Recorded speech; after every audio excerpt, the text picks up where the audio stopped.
It wasn't actually supposed to have started today. It was just that we were supposed to have rounded up the formalities today. The repatriation is on course. Mr. President himself has reiterated the fact that this aircraft must come to South Africa, and our citizens who are imperiled will have the chance of getting on this aircraft to be brought back to their country.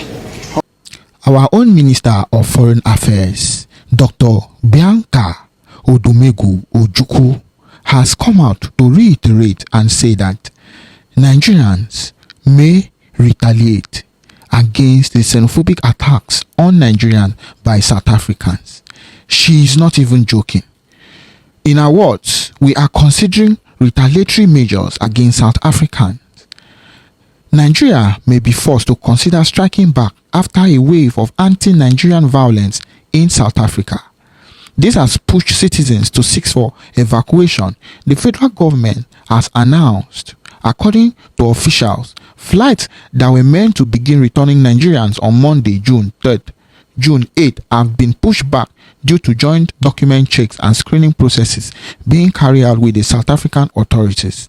The verification effort, which started last Thursday and involved more than 1,000 Nigerians, was expected to wrap up by Saturday, June 13th, ahead of the planned Monday departures.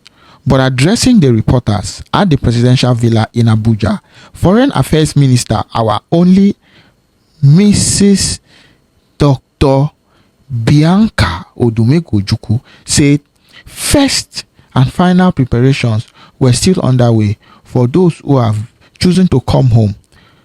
When asked whether Nigeria might respond by cutting certain privileges and enacting certain sanctions against South Africans living in Nigeria and South African businesses at large, the ambassador left the door open. Well, that's a situation that we are considering.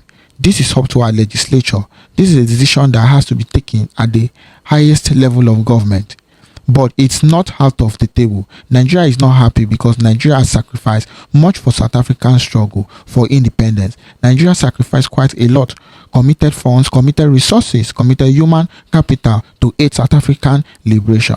In schools, seats were reserved for South African students, especially. My own generation carried placards. We demonstrated in front of South African assets, protecting them, advocating for them. Sometimes we even got arrested for doing this. Nigeria is a serious frontliner state in the African region, and Nigeria are not happy about what they have started and what they've been treated, how they've been treated by South Africans. They are not asking for migrants to leave. They are only asking black migrants to leave. What is their problem with black migrants? This is unacceptable. Bianca Ojukwu is not even smiling.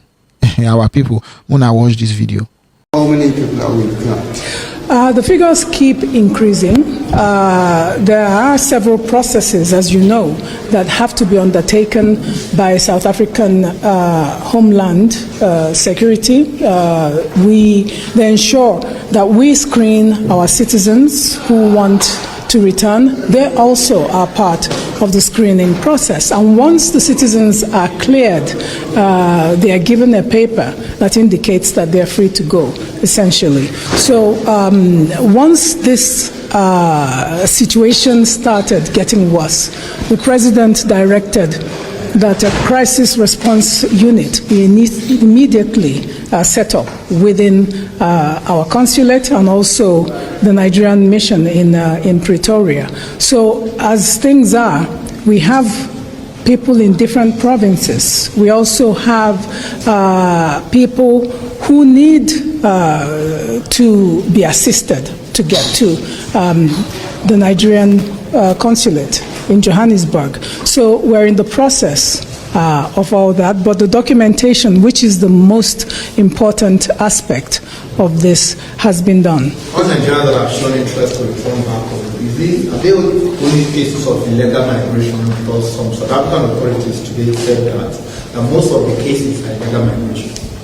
That is absolutely untrue. Citizens are being harassed. Citizens, their properties are being looted. criminal actions are perpetuated on our citizens.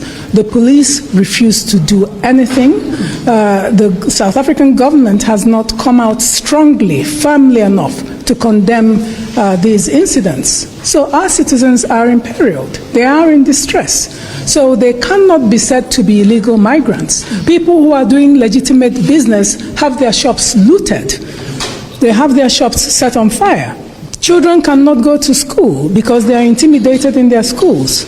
So to say that Nigerians who are in South Africa doing legitimate business are illegal migrants is absolutely untrue. Nigeria is not happy with South Africa.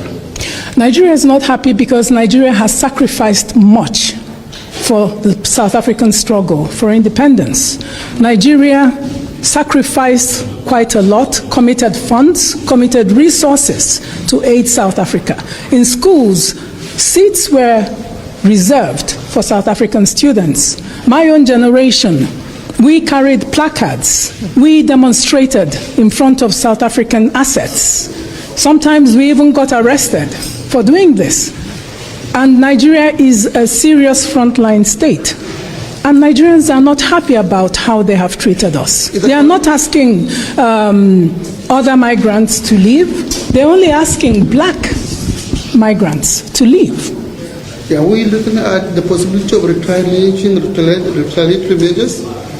Well, that is a situation that we are considering. This is up to our legislature. This is up to the highest. This is a decision that has to be taken at the highest level of government, but it's not off the table. Are there plans on that way when these Nigerians come back to the country to actually, get them set up and start their life and begin them back to society?